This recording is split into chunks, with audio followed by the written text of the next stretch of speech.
like to call the meeting to order, please. Could I have a roll call? Kaufman. Yes. Belsley. Yes. Blunier. Yes. Dobb. Here. Hare. Here. Herman. Here. Rainson. Here. All present and accounted for. Super. Pledge allegiance. I pledge allegiance to the flag of the United States of America and to the republic for which it stands, one nation, under God, indivisible, with liberty and justice for all.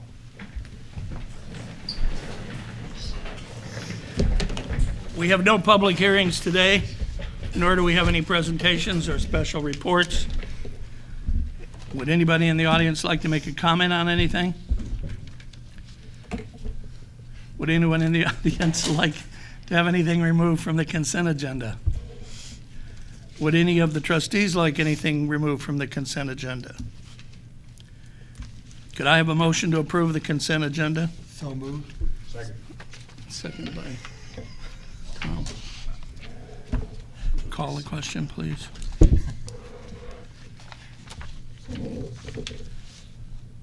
Just call for the vote one at a time. Oh, can I have a vote, please?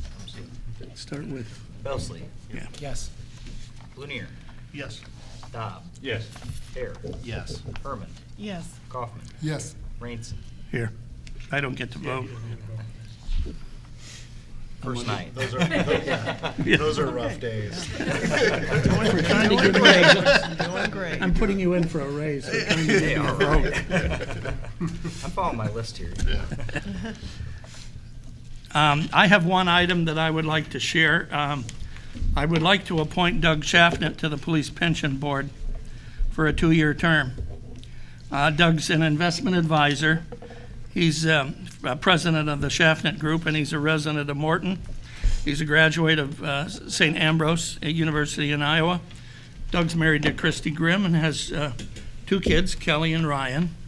And I would appreciate a motion to approve. So moved. Second. Did you second, Sam? Blunier. Yes. Dobb. Yes. Hare. Yes. Herman. Yes. Kaufman. Yes. Belsley. Yes. Next, I'd like to call on the village clerk for the first time. Do you have any items? Nothing to report, Your Honor. Village administrator, Nothing tonight, Your Honor. chief of police. Yes, Your Honor. I actually have 2 things. The first, it'll be a little bit short. It deals with the pumpkin festivals, the parade route, and chairs that are set up along that. We've typically allowed people to put chairs up along the right-of-ways the week of the festival. A couple come to our attention over this last weekend. Over 2 weeks prior to the festival is a long time for chairs to be sitting up on our right-of-way, especially when it's an area where the sidewalk's closed and construction's going. We did collect those chairs, and we will collect any others that are put up prior to that week of the festival. So people need to be cognizant also that when they set them up, let's not set them up on the sidewalk where they obstruct any pedestrian traffic or in the streets where they may obstruct any vehicle traffic. So with that PSA out of the way, I just wanted to update the board on the ETSB, the consolidation.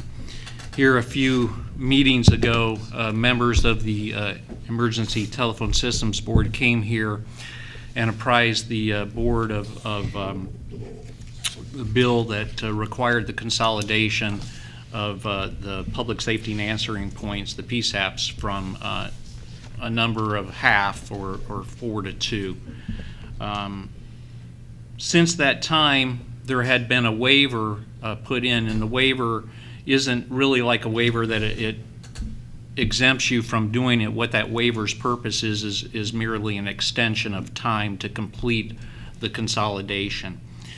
The Tazewell County's ETSB, when they spoke with you, had submitted a waiver. Since that time, the waiver has been approved in part. That part being they applied for a 5-year extension. They got a couple. So the ruling from the 911 advisory director is that by July 1st of 2017, that the ETSB has to have a plan in place of what the consolidation is going to be comprised of. And they have to have a consolidation completed by July 1 of 2019. There is the possibility of getting another extension, and that would be have to be submitted by October 1 of 2018. The thing about it is there's going to have to be a whole lot of work completed, and it just looks like the construction and completion date is just a little bit on the outside of being able to complete it by the 2019 date. As we've looked with this, we met. We had a special meeting where members were invited from Tazewell County, the Tazewell-Pekin Consolidated Center, and the units that are probably going to be the most affected, which is Washington, East Peoria, and us. It's sort of the opinion of all the parties, and it would be my recommendation that we support a one entity consolidation center for no better terms, it being just the Tazewell County Consolidated Communications Center. And with that, then there would be two public safety and answering points from that.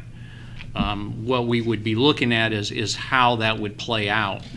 But I would like to see if we couldn't get a consensus of the board to support the one entity, and then work on how the ETSB is how we're going to develop that. Now that may change as cost comes, but right now I would be in support of the Tazewell-Pekin Consolidated Center remaining as is with the consolidation of Washington, Morton, and Pekin. There is another one that would make the two entities and even divide up the Tazewell-Pekin Consolidated Center so that it would be a little bit more logistically regionally divided between the two. So either one of those, as we look at it, I could support. The main hindrance right now is looking for a facility where to go. At our meeting, it was brought up and inquired if any facility had the ability to expand on its own. Ours does. As Trustee Dobb knows, our building was built with the ability to expand to the east, or from our over here to the Freedom Hall. It has what would be called a knockout wall on that end.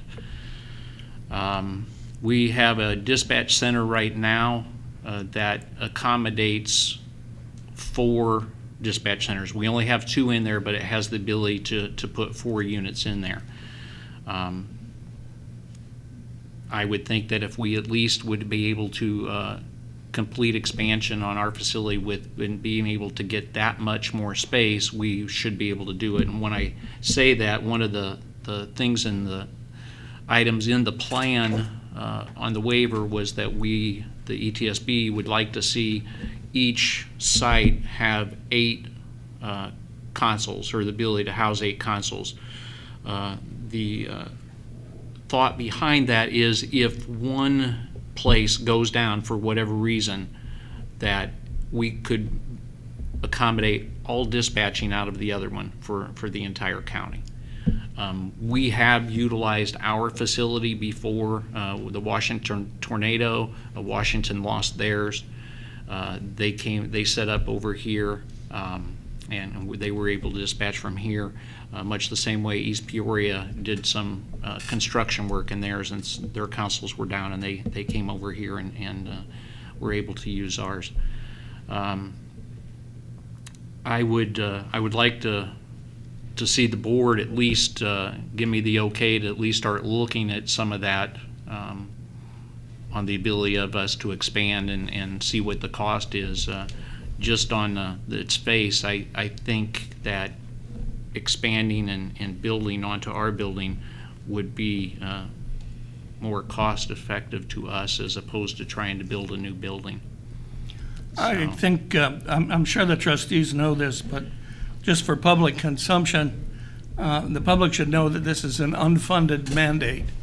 And an unfunded mandate, as our folks here know, is either the federal or maybe, in this case, the state government says, you're going to have to do this, and by the way, we're not paying for it.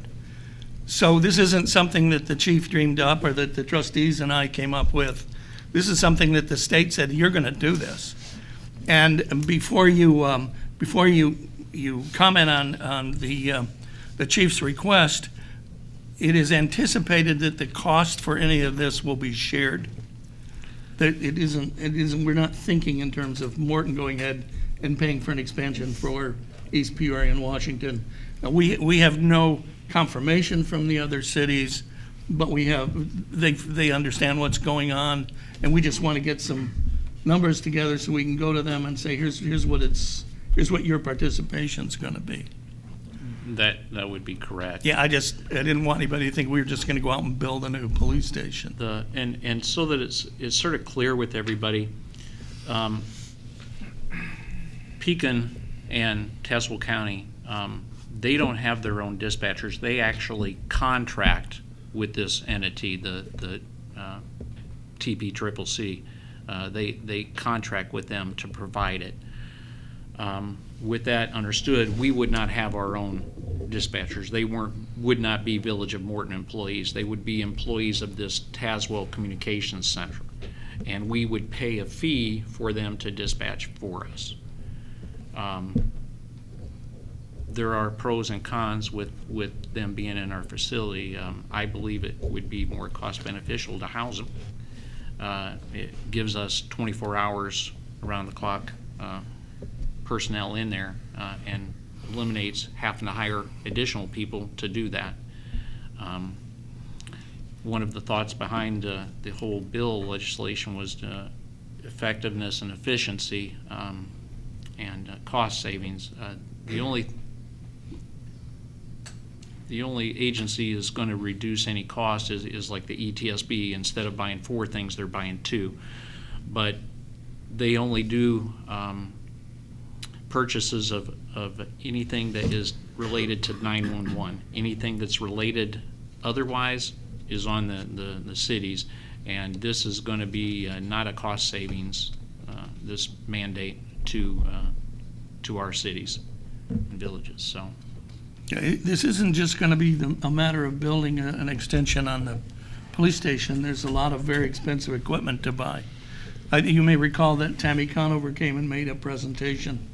I talked to her later, and she said she thought the equipment would run something on the order of $4 million. So this isn't going to be cheap. yeah, right. And the equipment that we would be looking to get would be next generation 911. And it would be texting, video stuff capability. Not one of the facilities, not one of our 4 facilities has any consoles with that capability. And that's required to be in effect by October of 2019. So we've got to get it anyway. We would be looking to seek grants through the state, and we have also met with Congressman LaHood to see if there's any federal grants out there to assist. Any questions for the chief? I think if he's looking for a favorable nod from the board, I'd be supportive. Well, yeah, we're going to go out and look at the construction costs and implementation costs, and we didn't want you to be surprised. No, I mean, we'd need I mean, that if to somebody's make got, wait a minute, what are you doing? We'd like to know that now. It makes sense. You know, and I was in on the initial design for this building and the completion of it, and it was designed to expand, and I think it'd be our advantage to have it here. Agree. I would like to keep it Morton. Yeah. Okay. Thanks, chief. Anything else? Nothing tonight. Corporate counsel, Nothing tonight, Your Honor. director of fire and emergency services. Nothing tonight, Your Honor. Director of Public Works. One item tonight, Your Honor. The landscape waste program update. We're approximately 1.5 months out from the fall program. And in the past, we had discussed here at the board of some of the issues we've been having, that there would be some potential changes coming forward. I've been working closely with Trustee Kaufman, and we're in the process of finalizing these changes, but wanted to kind of bring some of those things before you all tonight and get some feedback, consensus to basically move forward to implement this. So I'm going to show some things here on the screen in a second. I've put some sheets in front of you that I'll put up on the screen also. But first, I just want to go over again and summarize why we need to make the changes. You know, as discussed previously, we continue to get more items dumped that are not allowed within the rules. As you know, this is a self-service program. I think we'd always hoped that it could continue that way and not be jeopardized by getting items in there that aren't allowed.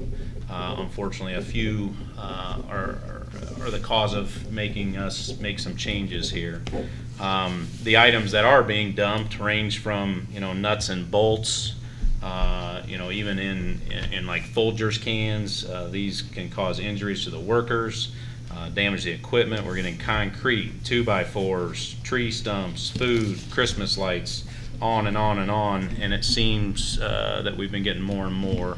I think Phil, Mr. Roker out there could attest to that. He brings a lot of pictures to me, a lot of debris, and we look at those. We have had several thousands of dollars worth of damage to our equipment. And I think the other thing to highlight is we do have security cameras, but it does take time. It's very time consuming. Our wastewater staff, Phil in particular, is going through those, is in contact with police, but that's a very time-consuming process, and then sometimes it's still difficult to identify the people and what they dumped. Unfortunately, we're finding that after the fact. So, and then a couple other concerns are, I think we're getting a lot of commercial stuff. This is for residential, and then I think we're getting a lot of non-Morton residents that are using the program.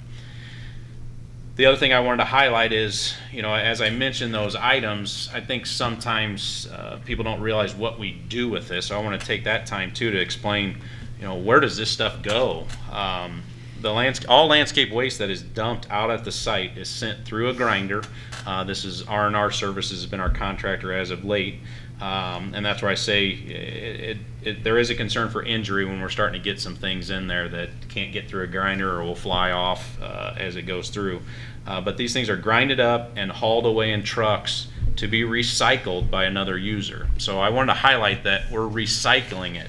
Last year we did get a call. I got a call from Phil, but the third party that was using it was going to deny our trucks if we didn't get this taken care of. So what does that mean? That means that it would have to be turned around and we're still responsible for these trucks full of landscape waste, which would eventually have to go to the landfill. As we know, the landfill is just not an option cost-wise. I think those costs would be exponential. So that's kind of what happens with the waste and why I think we're at a point that we need to control it and find a way to work within the means to make sure that we're following the rules. So that we don't have injury and then we don't increase the cost. So some of the proposed changes, I think the biggest one is we propose to have a Morton representative oversee the site, oversee the program while it is open. We've kind of gone back and forth, Trustee Kaufman and I, on how, how much force will apply to that, but I think we've thought having a Morton representative, this could be a seasonal, could be Public Works. I've talked to Chief Hilliard. We're still trying to figure that out. But basically they would take down the name of the Morton resident, from a valid ID, and write down the address where the landscape came from. Not that we're going to track, we just want to use this information. I think this is a fair thing to ask of people if we're going to keep it. They would also check and kind of monitor the site so that basically non-approved items are not being dumped there. I think that's the only way for us to fight this at this point. The other item would be the hours. and I've got that on the screen here. This is subject to change, but I put this up here. I think if we're gonna man it, we need to look at the hours. I think we propose it to be 8 to 5, which is the same times as before, but to have it open just Wednesday through Sunday for 5 weeks. So it would be closed every Monday and Tuesday. This basically translates to, we could have somebody out there for 40 hours a week and keep the cost controlled. The other big item here, as you'll see,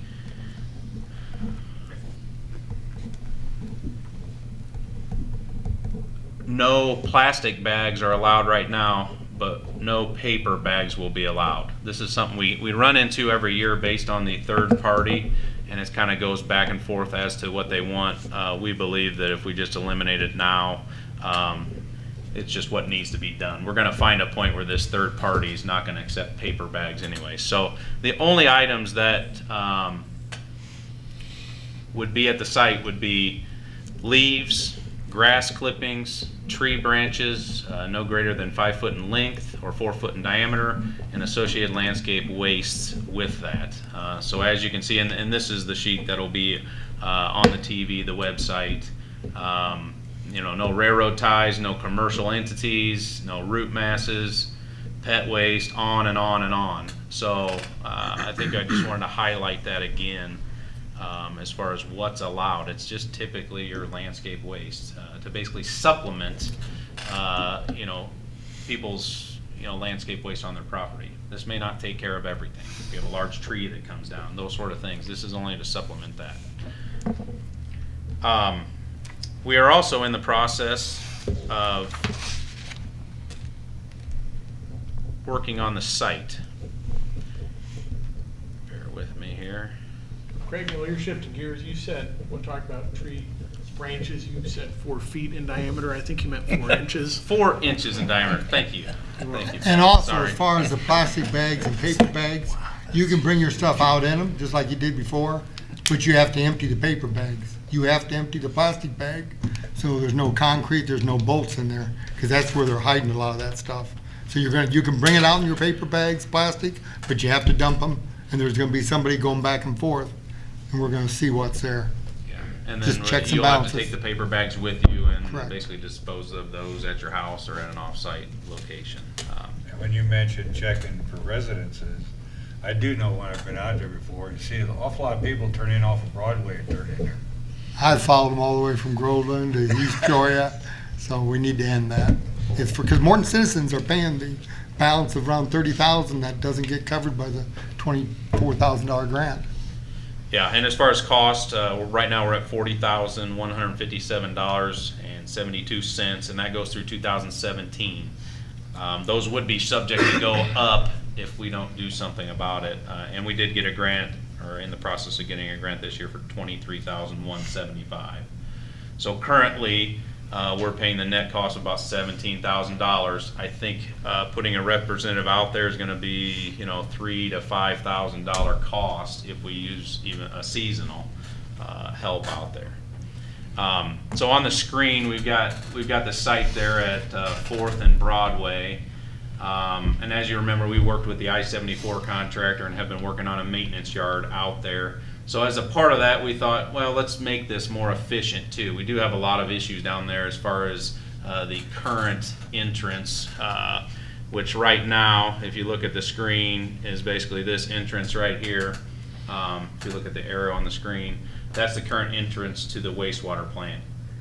So that's where right now we have two-way traffic, but the driveway is very narrow and there's a lot of backups there. So what we would like to do, and if you've driven out there, we've got a month and a half to go. We've still got a lot of work to grade some things. And probably the biggest thing is installing the fence out there along the site. But what we propose is you will now enter from a new entrance at this location, and then basically you will one-way traffic through the site this way, all the way down to the exit at the bottom of the drawing. So that will hopefully help keep traffic off of 4th Street from backing up onto there. and should expedite things as far as still, as, you know, we're gonna be checking ID, stuff like that. Hopefully we can still keep that process going. We definitely don't wanna frustrate everybody too by, you go out there and it takes you 2 hours to dump.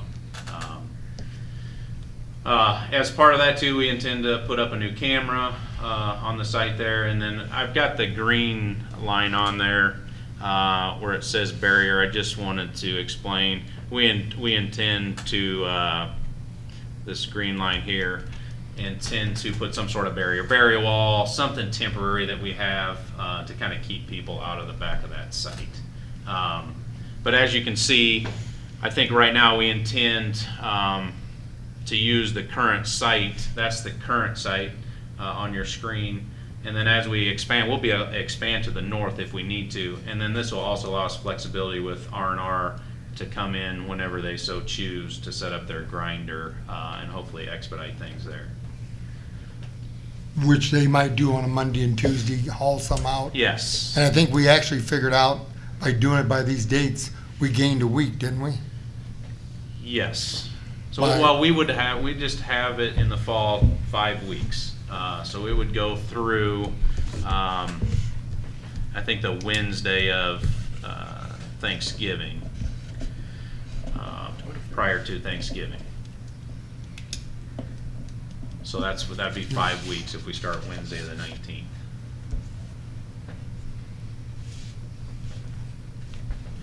With that,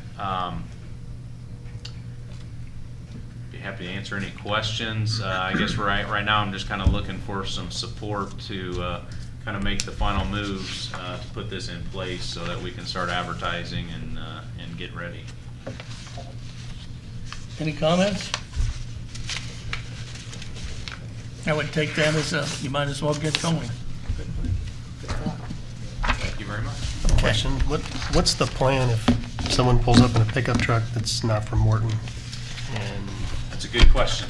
I hope to have somebody out there, and we're kind of looking at how we're going to do that. There'll be one person out there.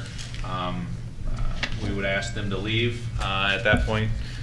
We've worked very closely with the police in the past on those sorts of things, so I would hope to be able to work with the chief, even as we try to implement this, that they're a phone call away if we have any issues. But we would ask them, to exit the site and leave. And I think this site gives us a little more flexibility to hopefully be able to get them out of there in a nice, easy manner too.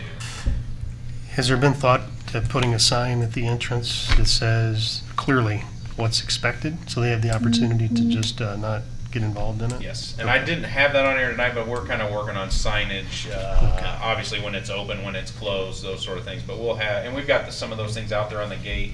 I think some of those you'll have to pull into the site to be able to read it instead of from 4th Street. So those are things that I think we definitely need to work out to, so that they know what to expect when they pull in. But, yeah, Nice job. Good question. You guys did a great job on that. Thank you. Is that it? That's all I have tonight, Your Honor. Planning and zoning officer couldn't be with us tonight, so I am going to skip right to trustee Belsley. Thank you, Your Honor. As you mentioned in Roger's absence, there's 2 zoning matters to bring to the board's attention. There's information that was provided in the packet, but what they involve is 2 Tazewell County zoning matters. And as you'll recall, as we've done in the past, our comprehensive plan allows for the village to weigh in and, if they so desire, to comment on any county zoning case that occurs or located within 1.5 miles of our corporate limits. And the 2 cases that are coming up on this month's Tazewell County zoning meeting, there's case number 16-44-S. It's a special use for a daycare business to be operated out of a home, and it's located at 116 Timber Lane. And the other matter is case number 16-49-V. And it's a variance request for an accessory structure for a carport and placing closer than what the allowable setbacks require, and that's for a residence located at 304 Wildwood Drive in Groveland also. The board is not required, these matters don't require a board vote. as you know from the past, but again, there's an opportunity for the board to be aware of these cases because it's within that mile and a half. And if there's any comments, this is the opportunity to pass those on. Any concerns, comments, pro or con, pass them on to the zoning office and for Tazewell County, and they'll be taken up and considered at their meeting later this month. Roger did have a chance to review the cases and shared with me he has no concerns with them, but again, this is any opportunity for the board to comment on, and if not, we'll pass that along as well. There's no comment. Any comments? Okay. Anything else? That's all I have. Thank you. Trustee Blunier, Nothing tonight, Your Honor. trustee Dobb, Nothing tonight. trustee Hare, Nothing tonight, Your Honor. trustee Herman, Nothing tonight, Your Honor. trustee Kaufman. Nothing tonight, except I hope everybody enjoys the upcoming Pumpkin Festival. The World's Fair is coming It's again. going to be great. Council has asked for a closed session to discuss some collective negotiating matters. I'd like the chief of police, the fire chief, the administrator, and the village clerk to stay. Anyone else who wants to leave can. We don't anticipate taking any action on this after we're done. So moved. Can I have a motion to second? I think we need to call the roll for closed session. Call the roll. Yes. Dobb. Yes. Hare. Yes. Herman. Yes. Kaufman. Yes, Belsley. Yes. Yes. thanks, Dave.